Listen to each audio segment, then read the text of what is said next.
몽고의 침략으로 국가가 풍전등화의 위기에 있던 고려, 그 고려의 최고 지식인 일련은 삼국유사를 남긴다. 매우 절박한 심정으로 쓰여졌을 이 책에 우리가 도저히 수긍할 수 없는 진안에 대한 기이한 기록이 있다. 진안 또한 진안이라고도 한다. 후한서에 이르기를 진안의 늙은이들이 스스로 말하기를 진나라 망명자들이 한국으로 오매 마하니 동쪽 지역 땅을 떼어주었다. 서로를 부를 때 도라고 하니 진나라 말과 비슷하였으므로 혹은 진안으로 이름했다. 고도하며 12개 작은 나라가 있어 각각 1만 호로서 나라를 일컬었다. 라고 하였다. 삼국유사 일련은 신라인들이 대륙 진나라로부터 왔다는 후한서의 기록을 인용하여 삼국유사에 싣는다. 신라인의 기원 진안이 중국인하라고 하는 매우 불쾌한 기록을 일련이 남긴 것이다. 그는 이 기록을 제대로 검증한 것일까? 혹시 중국의 기록을 무비판적으로 수용한 것은 아닐까? 이런저런 의문이 남는다. 문제는 진안인 혹은 신라인이 진나라에서 왔다는 기록은 한반도 신라뿐만 아니라 열도 신라의 기록에도 남아있다는 것이다. 다시 죽사국에 이르렀고 다시 동쪽으로 진왕국에 이르렀다. 그곳의 주민은 중국과 같으며 이주 라고 하는데 의심스럽고 분명히 알 수 없다. 80일 열전 46동이 외국, 큐슈 동쪽은 연호랑 세우녀가 이주한 곳일 가능성이 높다. 이 지역의 이즈모 풍토기와 같은 일본인들의 전설에 따르면 이곳은 신라의 땅을 옮겨다 만든 곳이다.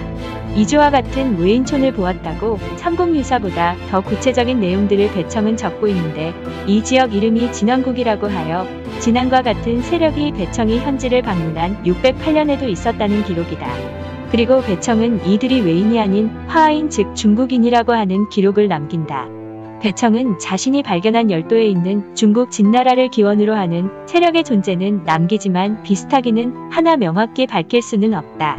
라는 신중함도 남긴다. 아마 현지의 상황을 직접 접하고 기록한 배청의 입장에서도 큐슈 동쪽 중국인의 입장에선 중화에서 멀고 먼 오지인 열도에 있던 진나라 사람들의 존재는 무척 황당한 것이었을 것이다. 일단 608년 당시 이열도 신라 지역 사람들이 자신은 화하인이고 진나라를 기원으로 생각했다는 것은 역사적 사실로 봐야 할 듯하다. 실제로 중국 진나라에서 왔던 아니건 말이다. 한국의 김씨가 흔하듯이 일본에는 하타씨 즉 진씨가 흔한 성씨이다. 신라의 후손이냐 백제의 후손이냐 논쟁 중에 있지만 두 세력이 혼합되어져 생겨난 성씨가 맞을 것이다. 그러나 최초의 하타씨는 신라인이 맞을 것이다.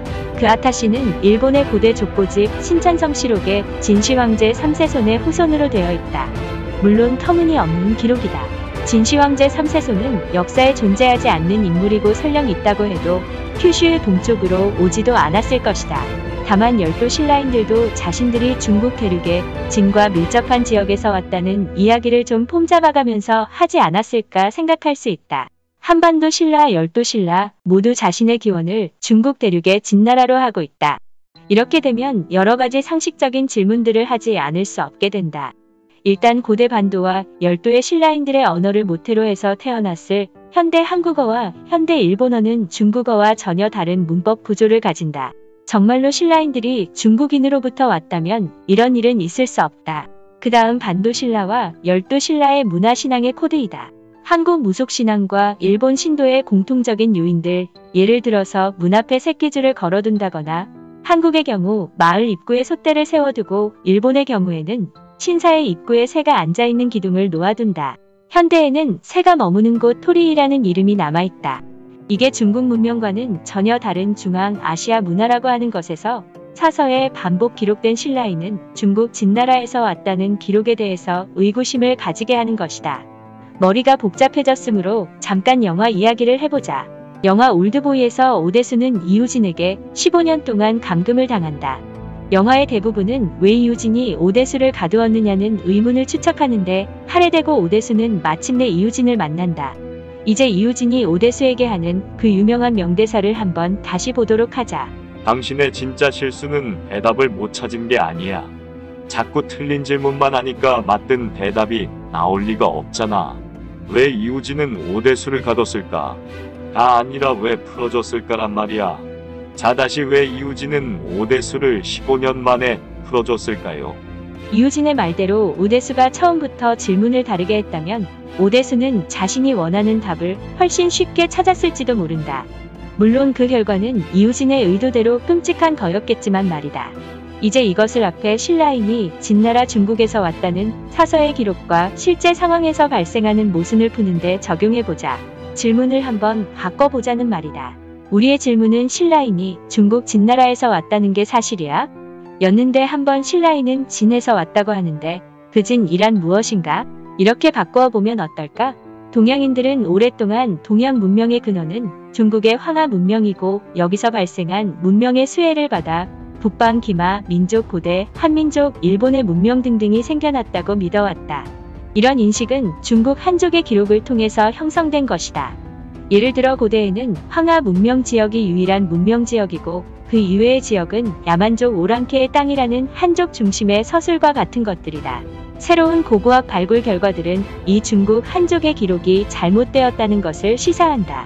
대표적인 것이 황하 문명보다 훨씬 이전에 성립한 홍산 문명과 같은 것이다. 그리고 우리가 보게 될 산싱투이 유적과 같은 것들도 포함된다. 이 유적은 우리가 지금까지 이야기한 중국 진나라라고 하는 지역에서 4000년 전에 있었던 고대 청동기 문명이다. 황하 문명과 동시대의 유물로 나오는 이 화려한 청동기 문명은 황하 문명과는 전혀 다른 문명이다. 어떤 면에서는 황하 지역의 유물보다 더 화려하고 세련되었다. 최소한 고고학적 결과는 이들이 중국 한족이 아니라는 것을 명확히 보여준다. 이들은 어디로 사라진 것일까? 이 유물에 나오는 청동나무의 나무 위에 새를 얹어놓은 형태를 통해서 이들은 자신의 신앙을 표현한다. 이 신앙은 한 개의 나무로 단순화되긴 했지만 몽골 초원의 부리아트 지역에서도 나타나고 한반도에는 솥대라는 형태로 나타난다. 이 전통은 한민족이 열도로 이동하면서 신사 기둥 입구에 나무 위에 얹어놓은 새의 형태로 나타난다. 그리고 지금도 일본인들은 신사 입구의 기둥을 새가 머무는 곳 토리이라고 하고 있다. 이 형태의 유물은 산싱투이 유적에서 여러 번 발굴된다. 과장된 눈을 그 특징으로 하는 이 유물은 묘하게도 한국 무속신앙의 천하대장군을 연상시킨다. 아마 맞을 것이다. 이 신앙 형태는 알타이 언어라고 표현되는 알타이어 한국어, 그리고 일본어라는 동일한 언어군을 형성하면서 이동하였을 것이다. 일련의 삼국유사 수서의 배청의 기록, 신찬성시록 등에서 공통으로 하는 이야기, 즉 한반도 신라와 일본 열도 신라인은 진나라 땅에서 왔다고 하는 이야기는 사실로 보아도 될 것이다. 우리가 주목할 부분은 그 진나라 땅은 중화 문명이 아닌 다른 문명이 있던 곳이라는 점이다. 질문을 살짝 바꾸었는데 많은 수수께끼가 풀린다. 그리고 떠오르는 또 하나의 질문이 있다. 그 질문은 우리가 교육받아온 한반도 밖을 벗어난 적이 없는 한국인의 조상들은 실제로 존재하는 것일까?